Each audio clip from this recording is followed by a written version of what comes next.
السلام علیکم رحمۃ اللہ وبرکاتہ۔ میں ہوں آپ کا اپنا پیارا دوست اسرائیل خان، پھر سے حاضر ہوا ہوں دریال ہسٹری RH چینل لے کر سلطان صلاح الدین ایوبی کی داستان۔ امید ہے آپ کو یہ کہانی اچھی لگتی ہوگی۔ یہ آپ کا اپنا چینل ہے، اسے لائک، سبسکرائب، کمنٹ، شیئر ضرور کریے گا۔ آج کی کردار میں ہے عثمان سارنگ، اس کے ساتھ ساتھی النور، اس کی 4 ساتھی لڑکیاں، امام، جاسوس، رینی الیگزینڈر، برجیس، آفاق اور آفاق کی دونوں بہنیں۔ چاروں لڑکیاں بے لگام گھوڑوں اور بے سہارا اونٹوں کے نرغے میں آ گئی۔ دوسری طرف شعلے تھے جن کی تپش دور سے بھی جسم کو جلاتی تھی، اور جانوروں کے اس قدر زیادہ شور و گل اور دھماکوں جیسی ٹاپوں سے فوج بیدار ہو گئی۔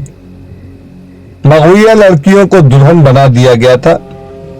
دونوں کے کمروں میں بیک وقت ایک آدمی داخل ہوا۔ یہ صلیبیوں کے جنگجو حکمران تھے، وہ شراب میں بدمست تھے۔ خادمائیں باہر نکل گئی، لڑکیاں کمروں میں بھاگ دوڑ کر پناہیں ڈھونڈنے لگی۔ ان کی عصمت کا پاسبان خدا کے سوا کوئی نہ تھا۔ ایک لڑکی دو جانوں گر پڑی اور ہاتھ جوڑ کر رو رو کر خدا کو مدد کے لیے پکارا۔ صلیبی نے قہقہا لگایا اور اس کی طرف بڑھا۔ باہر اسے شور و گل سنائی دیا۔ یہ غیر معمولی شور تھا۔ اس نے دروازہ کھول کر دیکھا تو ایسے لگا جیسے پورے شہر کو آگ لگ گئی ہو۔ گھوڑے اور اونٹوں کو خوف زدگی کا یہ عالم کہ کچھ گھوڑے اس بلندی پر بھی چڑھائے جس پر یہ عمارت تھی۔ اس کا نشہ فوراً اتر گیا۔ دوسرا بھی باہر نکلا۔ 2-3 آدمی دوڑتے اور گھبرائے ہوئے لہجے میں کہا کہ گھاس، خیموں اور گاڑیوں کو آگ لگ گئی ہے۔ دوڑتے ہوئے جانوروں نے کئی آدمیوں کو کچل دیا ہے۔ اگر آگ شہر کی لگتی تو یہ کام پرواہ نہ کرتے۔ وہاں تو فوج کا سامان جل رہا تھا اور فوج کے سینکڑوں جانور کھل گئے تھے۔ ذرا سی دیر میں تمام حکمران اور کمانڈر اور وہاں جو کوئی بھی تھا دوڑتے نکل گئے۔ وہ اپنی نگرانی میں آگ بجھانے کا بندوبست کرنا چاہتے تھے۔ اس عمارت کے ارد گرد جو مسلح پہرا تھا وہ بھی وہاں سے ہٹ گیا۔ باڈی گارڈز بھی اپنے حکام کے پیچھے دوڑتے گئے۔ برجیس نے بلند آواز سے پکارا، تم بھی چلو، اور وہ عمارت کی طرف اٹھ دوڑا۔ اس کے 8 جوان بھی دوڑ پڑے، ان کے ہاتھوں میں خنجر تھے۔ عمارت کے برآمدوں میں جا کر اس نے اپنے ان 2 ساتھیوں کو پکارنا شروع کر دیا جو وہاں عیسائیوں کے بیس میں ملازم تھے۔ ان میں سے ایک مل گیا۔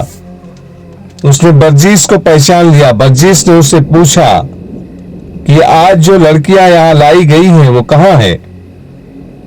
اسے معلوم نہیں تھا۔ اس نے کمرے دکھا دیے اور خود بھی ساتھ ہو لیا۔ وہاں اب سہولت یہ پیدا ہو گئی تھی کہ کوئی ذمہ دار آدمی موجود نہیں تھا۔ پیچھے نوکر چاکر رہ گئے تھے جو آگے جا کر بلندی سے آگ کا تماشا دیکھ رہے تھے۔ برجیس کی اسکیم پوری طرح کامیاب تھی۔ ملازم کی رہنمائی میں ان کمروں میں جانے لگے جہاں لڑکیاں ہوتی تھی۔ وہاں برآمدوں میں کچھ لڑکیاں کھڑی تھی، ان میں بعض نیم برہنہ تھی۔ ان سے پوچھا گیا کہ آج جو لڑکیاں آئی ہیں وہ کہاں ہیں؟ انہیں بھی معلوم نہ تھا۔ آخر ایک کمرے میں گئے تو ایک لڑکی مل گئی۔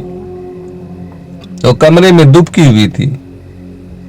عثمان سارم اور اس کے بعض ساتھیوں نے اسے دن کے وقت دیکھا تھا جب ان دونوں کے لوٹے ہوئے قافلے کے ساتھ لے جایا جا رہا تھا۔ برجیس کی پارٹی کے تمام آدمی نقاب پوش تھے۔ انہیں دیکھ کر لڑکی نے چیخ ماری۔ برجیس نے اسے بتایا کہ وہ مسلمان ہے اور اسے رہا کرانے آئے ہیں، مگر وہ لڑکی اتنی ڈری ہوئی تھی کہ ان کے ہاتھ نہیں آ رہی تھی۔ انہوں نے اسے زبردستی اٹھا لیا۔ دوسرے کمرے میں اس کی بہن مل گئی۔ اس کا رد و عمل بھی یہی تھا، اسے بھی زبردستی اٹھا لیا گیا۔ دوسری لڑکیاں جو ایک عرصے سے صلیبیوں کے پاس تھی یہ منظر دیکھ رہی تھی۔ ان آدمیوں کو ڈاکو سمجھ کر ادھر ادھر بھاگ گئی۔ مغویہ بہنیں چیخوں پکار کر رہی تھی۔ انہیں برجیس نے غصے سے کہا کہ وہ سب مسلمان ہیں اور انہیں مسلمان گھرانوں میں لے جا کر چھپائیں گے۔ بڑی ہی مشکل سے انہیں خاموش کیا گیا اور جانبازوں کی یہ جماعت وہاں سے نکل گئی۔ آگ کا منظر بے حد خوفناک تھا۔ شعلے توقع سے کہیں زیادہ اونچے جا رہے تھے اور دور دور تک پھیل گئے اور پھیلتے ہی چلے جا رہے تھے۔ घोड़े और ऊँटों ने सारे शहर में कयामत बपा कर रखी थी। सारा शहर जाग रहा था। गलियों में, सड़कों पर और मैदानों में उन जानवरों ने इस कदर दहशत फैला दी थी कि लोग दुबक कर घरों में बैठ गए थे। और आग ने जो दहशत फैलाई थी उससे बाज लोग घरों से भागने की तैयारियां करने लगे थे। अफरा तफरी और भगदड़ मची हुई थी। सुल्तान अय्यूबी के जासूस भी वहां मौजूद थे। वो अक्लमंद और मौका शिनास थे। उन्होंने आग, भागते और दौड़ते जानवर और अफरा तफरी देखी तो ये मालूम किए बगैर कि ये मामला क्या है, ये मशहूर कर दिया कि सलाहुद्दीन अय्यूबी की फौजें शहर में दाखिल हो गई हैं और शहर को आग लगाई रही है। यह अफवाह मुसलमानों ने भी हौसला अफजाई थी और मुसलमानों के लिए बहुत हौसला अफजा थी। ईसाइयों और यहूदियों के होश उड़ गए। यह अफवाह आग की तरह पूरे शहर में फैल गई। गैर मुसलमानों ने भागना शुरू कर दिया। सलेबी हुक्मरान और लारा अहकाम की जगह पहुंचे तो वहां कोई इंसान नहीं था। उन्होंने भी यही समझा कि मुसलमानों को फौज किले कहीं नकब लगाकर अंदर आ गई है। उन्होंने फौज को किले की दफा के लिए जंगी तरतीब में फौरन चले जाने का हुक्म दिया और उसी फौज के कुछ हिस्से को किले के बाहर जाने को कहा। 2-3 कमांडर दौड़कर किले की दीवार पर चढ़े और बाहर देखा। बाहर खामोशी थी। किसी तरह से हमला नहीं हुआ था। किले का अकबी दरवाजा खोल दिया गया ताकि फौज बाहर जा सके।